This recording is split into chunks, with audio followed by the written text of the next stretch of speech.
Charger, là, il y a un truc que je trouve super intelligent. Et je vais aider cette personne-là. Donc ici, on a une borne qui fonctionne. Ici, elle ne fonctionne pas.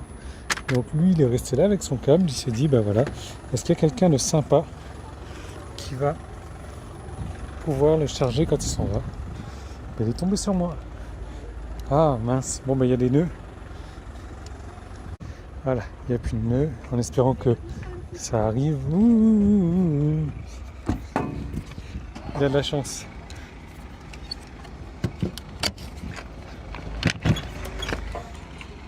Et voilà, l'entraide pour les véhicules électriques.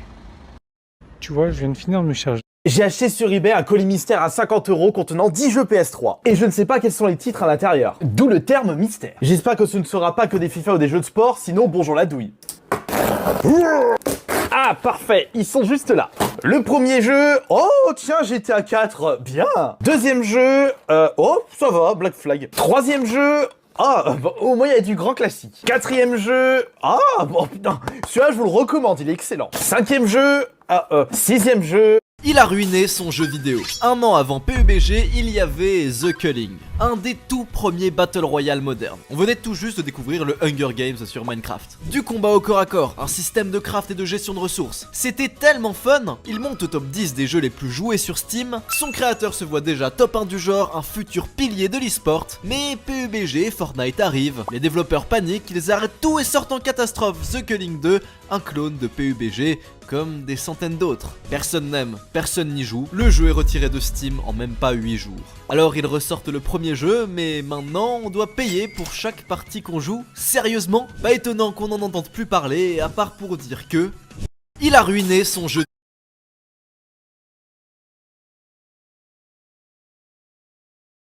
Attention, il est illégal de vendre vos impressions 3D. Si vous imprimez régulièrement des pièces en 3D, vous avez sûrement eu à plusieurs reprises l'idée de vouloir les imprimer en série pour pouvoir les vendre. Mais faites très attention parce que si vous passez par des sites de catalogue qui fournissent des fichiers 3D comme Cult 3D, Thingiver, Free 3D, etc., les pièces qui sont proposées sont sous licence et de fait sont interdits à la commercialisation et aussi bien à la modification. Si vous voulez les vendre, il faut télécharger des fichiers sur lesquels vous avez une autorisation ou bien directement demander au créateur de pouvoir le faire. Si vous souhaitez vendre des impressions 3D, sinon il faudra qu'ils soient créés par vous-même. Pour ça, il y a plein de logiciels, Blender, Fusion, SketchUp. Attention, il est...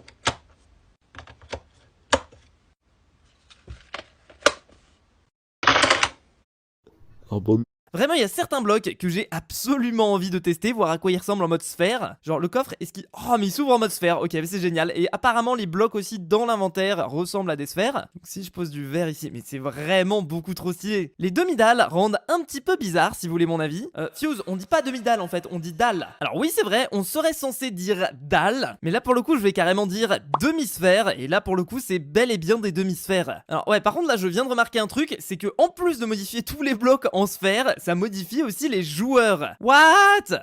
Vraiment, il y a certains... Mr. B6000, yeah, you know his name. He changed it once or twice, but I think it's here to stay. His thumbnails, well, they're made in paint. La suite de l'histoire de la plus grande fuite d'Apple. Comme je te le disais dans la partie 1, un certain Brian trouve un iPhone très étrange dans un bar en Californie. Un prototype d'iPhone 4 des mois avant sa sortie. Sachant qu'il avait de l'or entre les mains et après les moqueries d'Apple, il se décide à contacter différents blogs high-tech pour leur proposer de leur vendre le téléphone. L'un d'eux prend l'affaire très au sérieux et accepte de lui racheter pour 5000 $. Ce média c'était Gizmodo, une référence dans la high-tech qui, un mois plus tard, révèle tout ce qu'il y a à savoir sur l'iPhone 4, jusqu'à en faire sa une en avril 2010. Et là forcément la surprise est totalement gâchée. Steve Jobs est fou de rage et l'affaire prend une tournure internationale. Apple décide même d'attaquer Gizmodo et Brian en justice. Bon, ça a pas empêché l'iPhone 4 de cartonner. Et en fait, des années après, on a appris que ce prototype d'iPhone 4 avait été boulié dans ce bar par Gray Powell, un ingénieur d'Apple. On sait pas ce qu'il est devenu, mais à mon avis, il est clairement plus chez Apple. Et aujourd'hui, on sait pourquoi la culture du secret est aussi forte avec les produits de la marque. Alors, tu connaissais cette histoire? Dis-moi ce que t'en as pensé.